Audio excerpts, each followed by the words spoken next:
In this step, you will need 2 people. You will need a roll of irrigation tubing, figure 8 end caps, and a pair of sharp, heavy-duty scissors. Begin with one person standing next to the header piece and holding the coil of irrigation tubing. Be careful to maintain the tubing in its coil when unwinding it to avoid tangling, which can cause kinking and damage to the tubing. The second person should take the end of the irrigation tube and measure it by pulling it along the length of the bed from the header.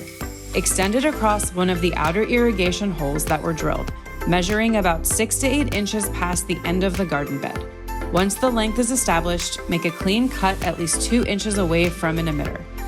Each person should hold onto one cut end of the irrigation tube and gently pull, similar to a tug of war. This helps to relax the coil before placing it in the bed.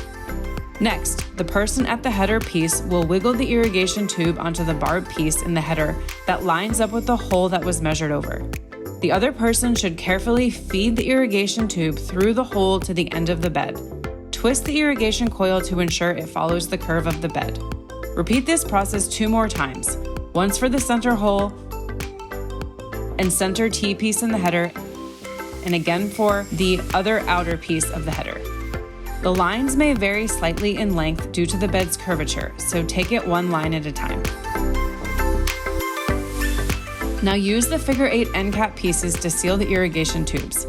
Slide one hole of the end cap onto the end of the tube. Fold the tube in half where it reaches the very end of the bed, and then feed that folded half through the end cap.